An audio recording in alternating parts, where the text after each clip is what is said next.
Hello, I'm Jeff Paur, senior writer with the RealTime Fantasy Sports, and welcome to another edition of the RealTime Fantasy Sports Show. We are doing our top three series on the channel right now, and we are going to do top three mid-round picks for this week, and I think it's a very important subject to talk about because a lot of drafts can be won in the mid-rounds, and I am really happy to be joined by Kyle Elfrink, easy for me to say, of SiriusXM Fantasy Radio. He does the Smart Fantasy Show with Colton and Kyle every Tuesday night, and he's going to be hosting a show on Sunday nights as well during the football season. So really happy to have Kyle on this week. Kyle, thanks so much for joining me.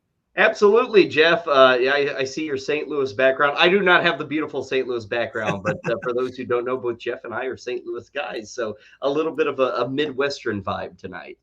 Exactly. We're going to be talking all things St. Louis. We're going to talk about where people went to high school. We're going to talk about food, you name it. It's going to be all St. Louis. We'll be reliving great Ricky Prohl moments with the Rams, all that good stuff. Exactly. Mike Laga hitting the ball out of Busch Stadium. Everything, everybody wants to know about this stuff, I think, Kyle. Yeah, you never get enough St. Louis sports trivia or non-trivia, as it may be. Exactly. So, like I mentioned, the subject for this week is top three mid-round picks. I think it's super important. We've been doing a lot of these drafts on the show, Smart Fantasy with Colton and Kyle, and I think we see a lot of times that these mid-round picks are just so important. And I know I've learned a lot so far by doing all these drafts, and I'm guessing you have as well. Yeah, I think in the early rounds, Jeff, we see it every year. The early rounds are chalk. You know, there may be a differential of 3 or 4 picks, or maybe some guy you thought was a fourth rounder sneaks into the back of the second. But you look at thousands of drafts, and they kind of look the same at the front. It's when you get to these middle rounds, and for our purposes, maybe that's like round 6 through 12, kind of profiling some of those players that, you know, I don't want to say you win your league with these picks, but every year we see guys who dominate. I mean, the most recent examples, Raheem Mostert. I mean, that guy was a back end of the mid round last year, and the guy finished with 20 rushing touchdowns. It was an insane year, and he's still going in the mid rounds this year. So he could be another great pick. Although I wouldn't predict a repeat of last season. He didn't make either of our lists, but I actually do think he could end up being a value because he's starting right now. Who knows what's going to happen, but still, I wonder if we're all underestimating him again this year. Well, and I think when we look at these guys, it's opportunity. You know, we may not love their talent. We may not dig who necessarily they are, or maybe what they've done in the past, but if the opportunity's there, it's something you gobble up. And the first guy that jumps out to me kind of from that opportunity aspect, Jeff, is over in Cincinnati with Zach Moss. Dirt cheap and was pretty good last year with Indianapolis when filling in. What people forget about Zach Moss, if you look at the PFF grades, he's one of the best blocking running backs in pass protection in all the NFL. Cincinnati's going to be a pass-heavy offense. Cincinnati is also going to be a team that we expect to be sitting inside the 10-yard line a whole lot. In years past, that has been Joe Mixon territory. And we've seen it with Zach Taylor, the head coach. They'll stick to one guy. They'll give one guy the ball 2, 3 times inside the 5-yard line. I think Zach Moss is that guy this year. If nothing else, Jeff, it's kind of a touchdown play. I think he's going to be on the field for plenty of carries. I get the Chase Brown excitement. I understand that, but I still think Zach Moss is the lead guy, and he's very, very cheap right now. I love the Zach Moss call, Kyle, because I feel like I have him ranked higher than most, but for all the same reasons you mentioned with Joe Mixon, just the way I didn't think Joe Mixon looked that great the last couple of years personally. I don't know if he was slowing down or whatever, but he still was a very productive fantasy player because of those opportunities, like you mentioned. And I think Moss is going to have a great year. And I think another guy that kind of fits the bill for me in that category is Ty Chandler. So another possible platoon situation, but it seems like Minnesota really wants to rotate backs like the Packers did with Aaron Jones when he was in his heyday with A.J. Dillon. So I think Chandler's going to get a lot of work. He's looked really good in camp. Like I mentioned, the Vikings think Jones plays his best when he's platooning the workload. So I think that bodes well for Chandler. He's the younger option. I think he's going to get double-digit carries, double-digit touches per game. I don't know if they're going to all be as a runner, but he's going to catch the ball. He catches the ball really well. And we know Jones is an injury risk as well. He's dealt with injuries the last few seasons. He's older also. And Chandler has an ADP right now of 120 on our site, about 121 actually. It's 120.62. So you can get him, as you mentioned, in that 12th round range, which is kind of at the back end of the middle round. So I really think Chandler is a guy that's going to be a good pickup in the mid rounds of drafts. Yeah, he kind of fits that post-type sleeper. There was a little bit of attention on him last season. Didn't really come true, but I think this season, absolutely, for the Aaron Jones owners, at the very least, that's a guy you want to target in those mid to late rounds to have as your handcuff, if you will. I'll kind of stay in that range of, say, 110 to 120.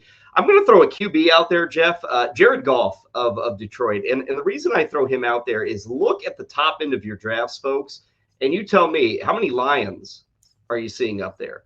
We see Amon-Ra St. Brown. We see Jahmyr Gibbs. We see Sam Laporta. We're seeing David Montgomery sneak in there. Jamison Williams is one of the most hyped guys that we've got coming into this season. And yet, Jeff, I kind of feel like the guy who's at the controls of all this doesn't get much love, and Jared Goff. And, when I say pick 111, which is the RT Sports ADP, is that, the ninth round, late ninth round, somewhere thereabouts, 10th round, I guess it would be. Even as a QB1, as long as your QB2 was a guy maybe in the 11th round, kind of that back-to-back double tap of a QB, I think you can get away with Goff. I think 35 touchdowns are doable. Last season was 4,400 yards nearly. I think that is absolutely repeatable. Remember this, too. They like to throw. I boost a guy up like Joe Burrow because, hey, I think there's going to be 600 passes. Dak Prescott, there should be 600 passes. Even Jordan Love, there should be 600. Same thing with Jared Goff. Yet a lot of people don't realize this. He is a guy who's throwing, that is an offense that loves to throw. Even if he's your QB2, I think he's a very, very strong QB2. And I think you can get away with him as a tandem, him being your QB1 with a very strong QB2. Get both those guys in round 10 and 11. I think you're in a decent spot if you're willing to build your team that way. I'm going to piggyback your QB with a QB as well that I think is very similar to Jared Goff. And maybe you could double tap these guys. But I love Tua Tagovailoa. I just think that he's getting overlooked for whatever reason. He was 9th overall in fantasy quarterback scoring last year. I know he kind of finished the season with a dud. Maybe that left a sour taste in people's mouths, but he still had 29 touchdowns on the year, 7 games with 20-plus fantasy points, and he's the 16th quarterback off the board with his current ADP of 120. So he is going super late, the back end of almost the number 2 QBs, and I just think that's tremendous value. Like you mentioned, a lot of people like to get quarterbacks in these mid rounds and maybe platoon them based on matchups. I think Tua is tremendous in that category. I think he's going to have another solid season. And you mentioned it with the Lions playmakers. Same thing in Miami. I mean, Tua just has to get Tyreek Hill the ball, throw him screens, give Jalen Waddle the ball. These running backs, Devin Achane and Raheem Mostert as well, and even Jalen Wright now this year. I mean, he's loaded offensively, Tua, and he's got so many weapons to work with. And I just think he's getting a little undervalued right now. And I love him in this at his current ADP of 120.91. My final guy, I'll stay in the AFC East, but I'm going to go up to Buffalo, sitting with an ADP of about 127, I think the number is. And I will admit, Jeff, I am very cool to the idea of really searching out or committing to any of the Buffalo Bill wide receivers. But at this cost, remember, 127, we're talking outside the 10th round. I'll take a shot on Khalil Shakir to be the guy. And when I say be the guy, I'm not saying he's good for 80 catches.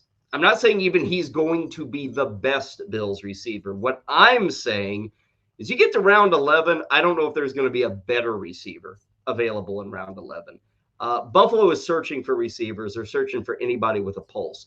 Shakir showed a pulse last season. There was that game against the Jets, well over 100 yards. Game against Miami, over 100 yards. Both those games were in the last 5 or 6 weeks of the season. And look at the playoffs. He had a touchdown in both games for the Bills. He had 12 targets combined in those 2 games and 10 catches. You don't have Stephon Diggs. You don't have Gabriel Davis. Will he be either one of those?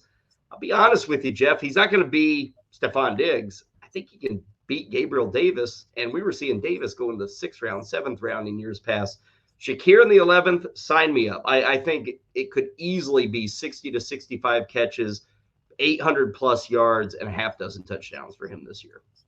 I agree with that. I'm going to give you a receiver for my last pick as well, and it's Jackson Smith-Njigba with Seattle. His ADP is 102, and it's been kind of creeping up, quite frankly. I think it's because all the talk in camp, but I wouldn't be surprised if it creeps up even more in the next couple of weeks. But he kind of had a bit of a disappointing rookie season, but he showed flashes, and I think it's really good news. There's a new coaching staff there.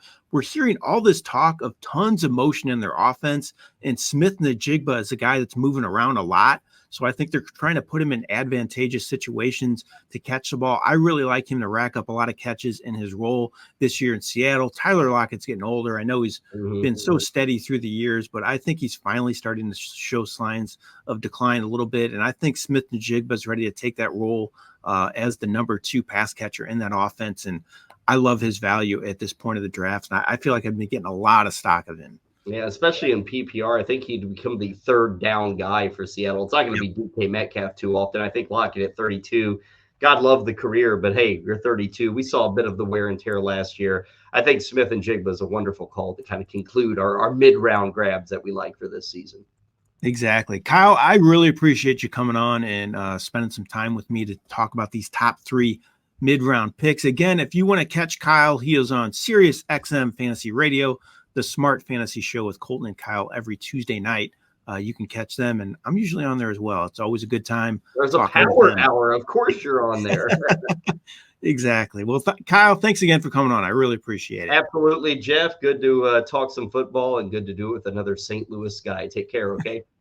Thanks. You too, Kyle. All right. Thanks, everybody, for watching the show today. I really appreciate it. We're going to continue to do the top 3 series in the next couple of weeks as we get ready to start the fantasy football season. And as always, get in the league at RT Sports. Go to rtsports.com. All sorts of options on there for you to start drafting today. This has been Jeff Paur with RealTime Fantasy Sports. Have a great day.